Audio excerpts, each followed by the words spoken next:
Hello, అందరికీ జై భీమ్. ఉమ్మడి ప్రకాశం జిల్లా పర్చూరు నియోజకవర్గం.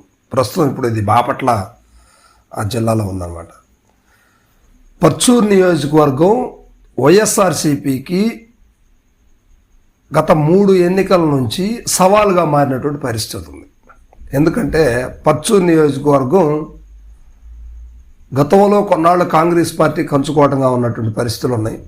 ఆ తర్వాత పూర్తిగా తెలుగుదేశం పార్టీకే అనుకూలంగా మారినటువంటి పరిస్థితి అనేది కనిపిస్తూ ఉంది.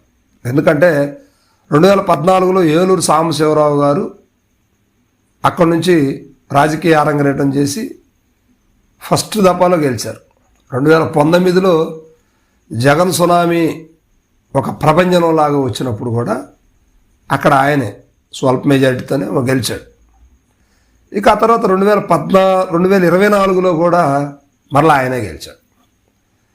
ఇక్కడ రకరకాల పరిస్థితులు, రకరకాల వ్యవహారాలు జరిగాయని చెప్పేసి రకరకాల రూమర్లు అయితే ఉన్నాయి.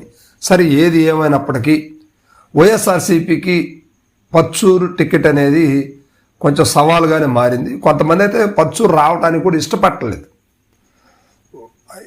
కానీ గతంలో కాంగ్రెస్ పార్టీని దృష్టిలో పెట్టుకొని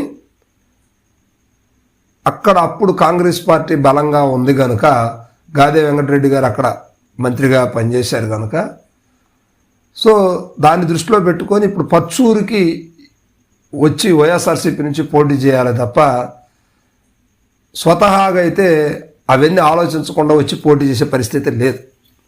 సో ఇప్పుడు అదిగాక సాంబశివరావు గారిని ఇప్పుడు ఎదుర్కోవడం అంటే ఆషామాషి విషయం అయితే కాదు.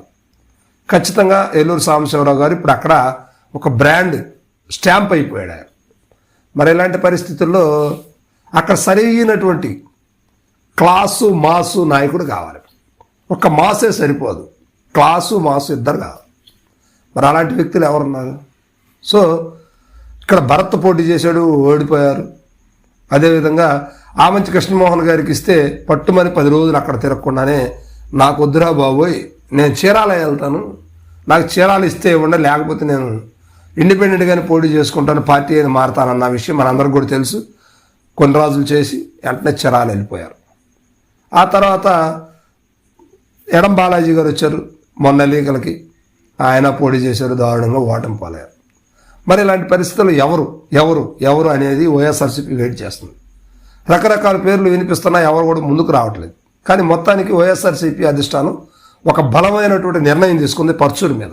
సో ఇప్పుడు పర్చూరు మీద సవాలుగా గాదే వెంకటరెడ్డి గారి కుమారుడు గాదే మధుసూదన్ రెడ్డి, ఇప్పుడు ఆయన వైఎస్ఆర్సీపీలో రాష్ట్ర బాధ్యతలు కూడా కొన్ని అప్పచెప్పారు ఆయనకి, రాష్ట్ర కార్యదర్శిగా కూడా ఇచ్చారు. ఆయన్ని ఇప్పుడు పర్చూరు నియోజకవర్గ బాధ్యతలు ఆయనకు అప్పచెప్పే సూచనలు అయితే కనిపిస్తా ఉన్నాయి. అధిష్టానం అంతా కూడా క్లియర్ చేసుకుంది. ఇప్పుడు ఎట్టకేలకు గాదే మధుసూదన్ రెడ్డి గారిని పర్చూరు పంపించి ఈసారి అక్కడ విజయడాంకా మోగించాలని వైఎస్ఆర్సీపీ ప్లాన్లు అయితే చేస్తూ ఉంది. మేబీ అది సంక్రాంతి తర్వాత ఏదైనా కూడా డిసైడ్ చేయొచ్చు, లేదా జనవరి 1గా డిసైడ్ చేసే అవకాశాలు అయితే కనిపిస్తూ ఉన్నాయి. సో మొత్తం మీద వైఎస్ఆర్సీపీకి పర్చూరు నుంచి గాదే మధుసూదన్ రెడ్డి గారిని ఖచ్చితంగా దించే అవకాశం అయితే కనిపిస్తా ఉంది.